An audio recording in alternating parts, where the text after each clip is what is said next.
Magandang umaga mga bata. Magandang umaga po, ma'am. So bago tayo magsimula sa ating talakayan, maaari ba kayo tumayo para sa ating panalangin? Nananaamba ng Anak ng Espiritu Santo. Amen. Panginoon Diyos, salamat sa araw na to. Salamat sa biyaya na inyong binigay. Daway may matutunan ang mga bata ngayong araw na ito. Amen. Sa Ama ng Anak ng Espiritu Santo. Amen. So magandang umaga ulit mga bata. Magandang umaga po, ma'am. So bago kayo umupo, maaari niyo bang pulutin ang mga basura sa sakit? Okay po, ma'am. Maraming salamat. Maaari na kayo umupo. Salamat po din, ma'am. So kumusta naman kayo mga bata? Okay lang po, ma'am. So alam niyo na ba yung mga alituntunin sa silid-aralan natin? Opo, ma'am. Mabuti naman. So bago tayo magsimula sa ating talakayan, may ipapakita muna ako ng video. So tingnan niyo ito ng mabuti, okay? Okay po, ma'am.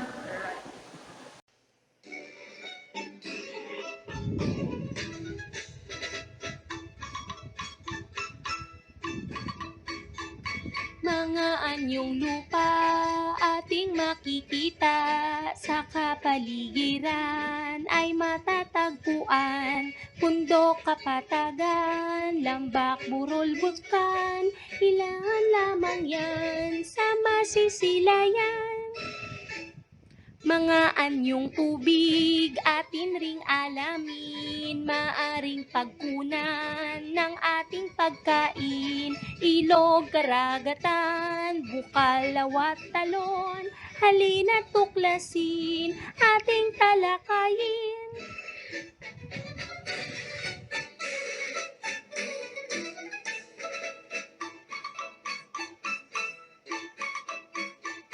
Mga anyong lupa ating makikita sa kapaligiran ay matatagpuan. Bundok, kapatagan, lambak, burol, buskan, ilan lamang yan sa masisilayan.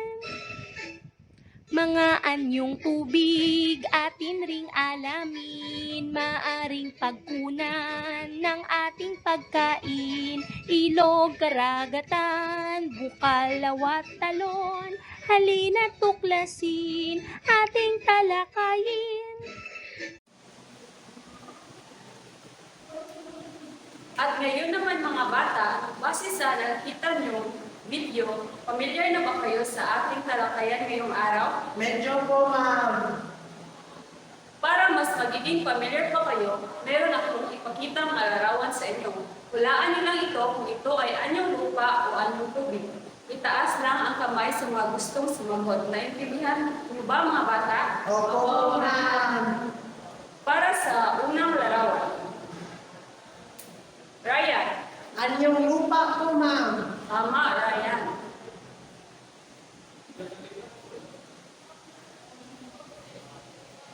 Erica. Anyong tubig ko ma? Tama, Erica. Magaling.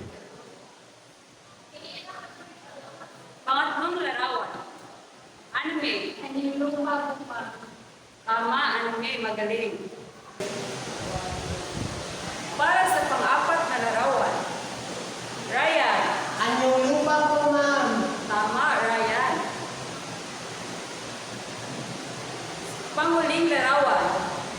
Erica. Anyang tubig ko ma? Tama. Magaling mga bata. Bigyan nyo ng tig-tatlong palakpak ang inyong mga sarili. Magaling mga bata. Naintindihan nyo talaga ang ipinapakitang video. Bigyan nyo ng tig-tatlong palakpak ang inyong mga sarili. At ngayon naman, ating talakayin ang mga anyong lupa at anyong mga tubig at mga uri nito. At ang mga anyong lupa at anyong tubig sa ating relihiyon.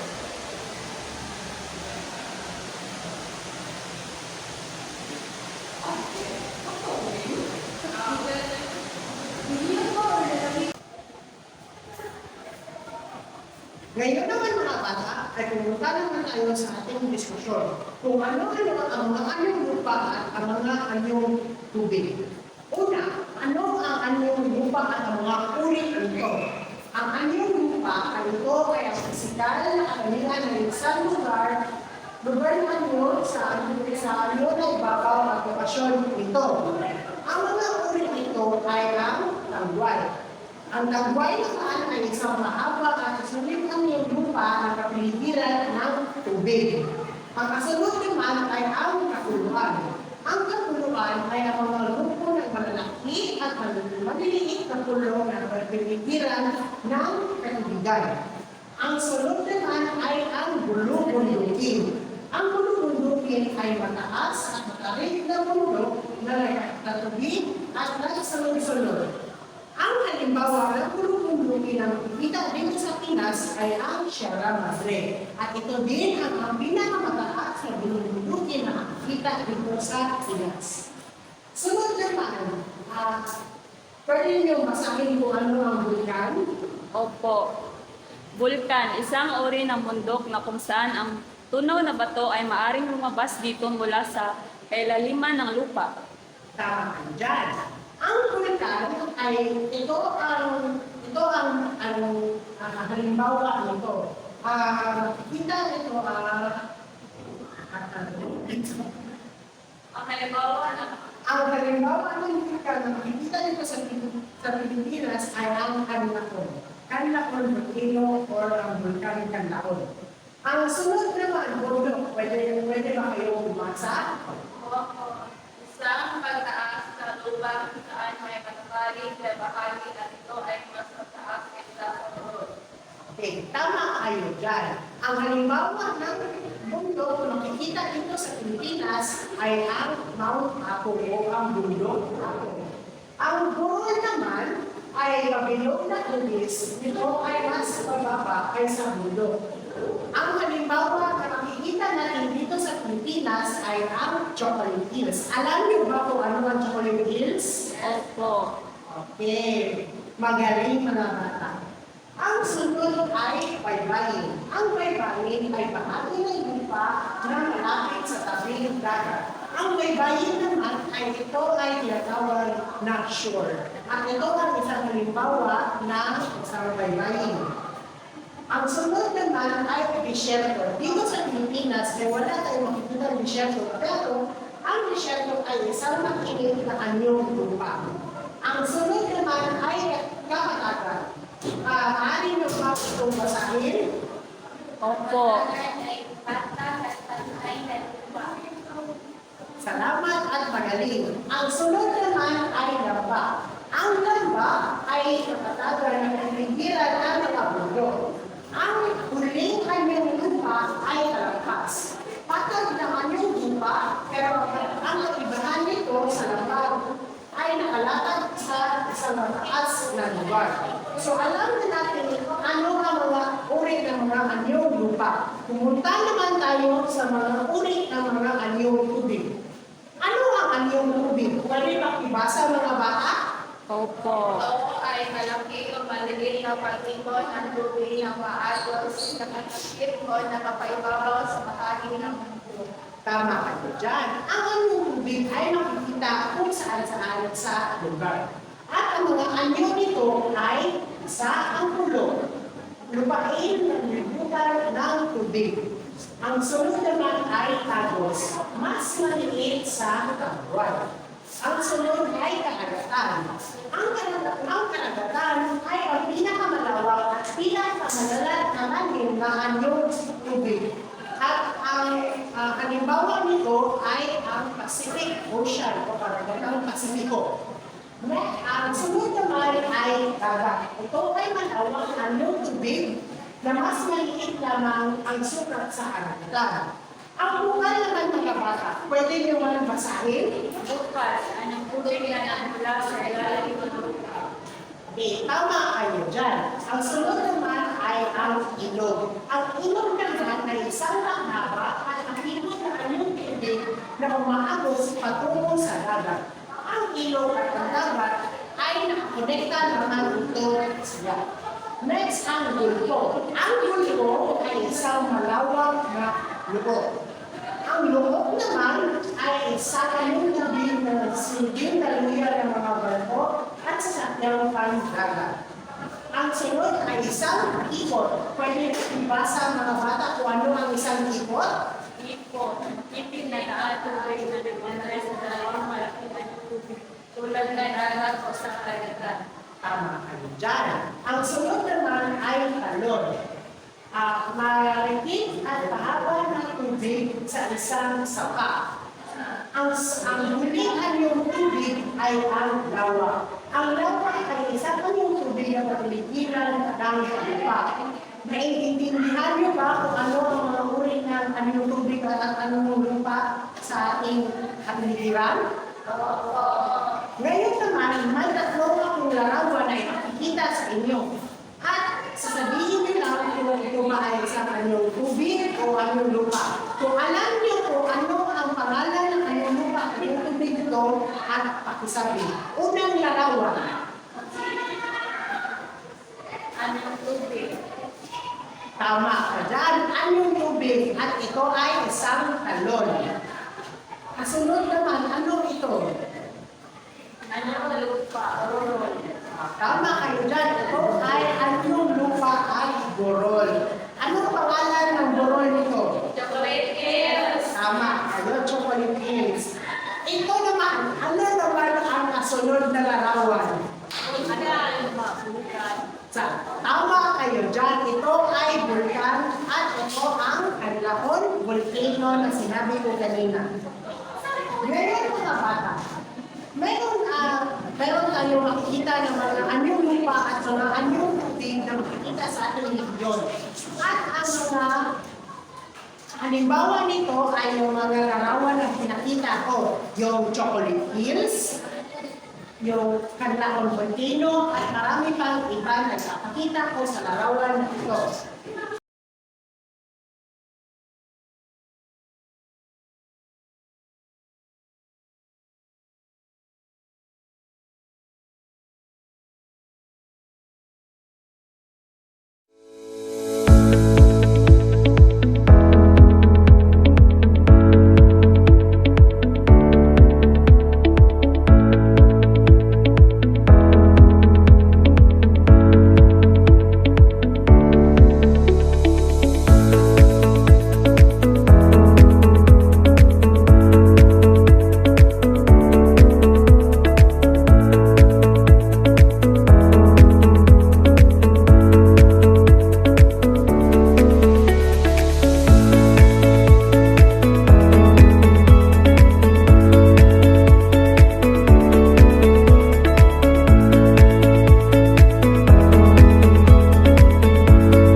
Ngayon mga bata, alam niyo ba kung ano ang mga iba't ibang anyong lupa at mga anyong tubig at kung ano-ano ang makikita sa ating rehiyon. Ngayon, ang aking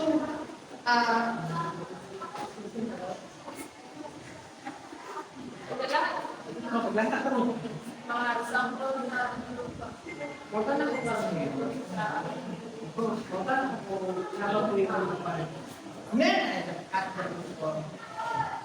Ngayon, may mga katanungan ako sa inyo at sabihin niyo kung ano ang mga ideya niyo o ano na intindihan niyo sa ating diskusyon.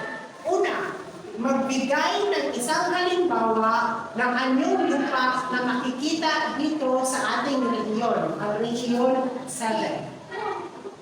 Chocolate hills. Tama, chocolate hills. At ito ay isang borol. Tama. Ngayon, ang kasunod. Anong anyong tubig ang makikita sa rehiyon 7? Talon.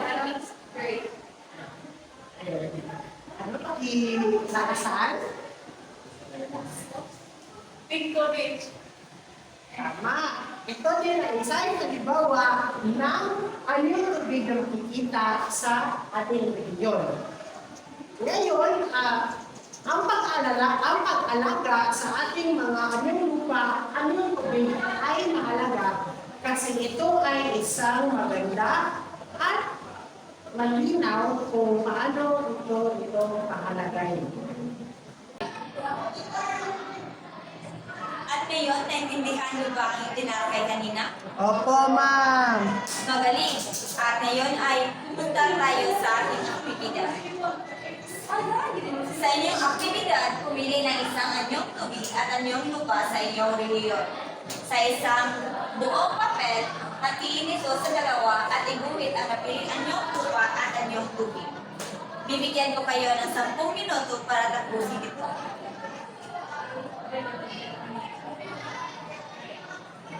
Tapos na ang oras at ipasa ang inyong mga papel sa harapan.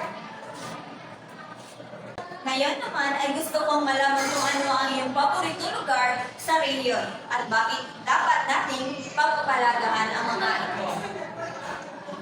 Ang aking gusto na yung lupa po, ma'am, ay ang Chocolate Hills. At papalagaan ko ito para marami pong tao makakita pa nito sa hinaharap. Magaling! Bigyan niyo siya ng isang malaking palakpak.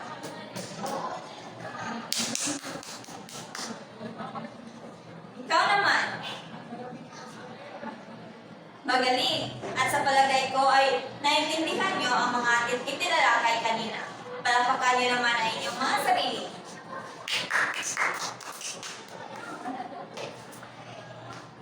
Alagay. Sorry.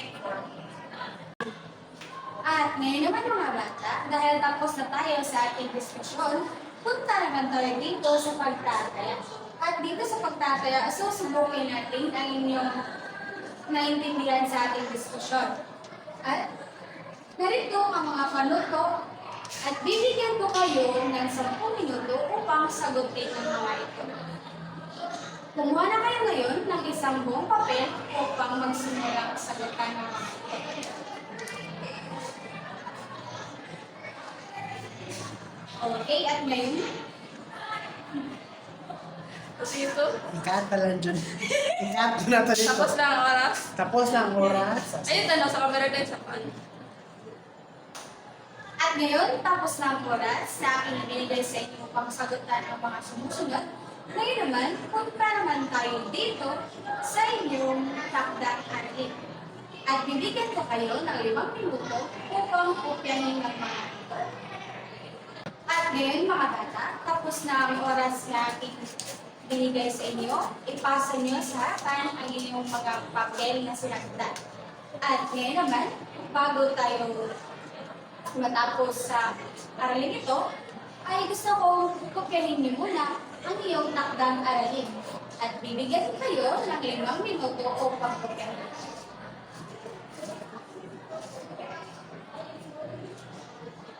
At ngayon, tapos na kayong magkopya. At bago tayo magtapos, ay nais ko muna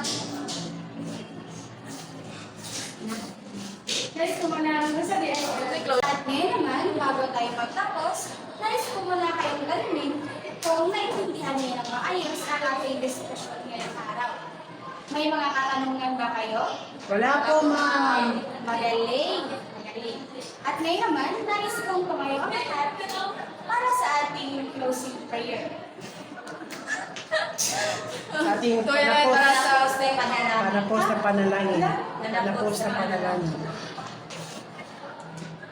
At ngayon naman, tumayo ang lahat para sa ating patapos na panalangin. Sa ngalan ng Ama, ng Anak, ng Espiritu Santo, ang Panginoong Jesus, naway na pa yung Panginoon at lalo na sa mga bata, naway ligtas silang makauwi sa kanilang mga kanya, at sana daladalahin nila ang kanilang nakuhang aralin ngayon. At yun lamang, sa ngalan ng Ama, ng Anak, at ng Espiritu Santo.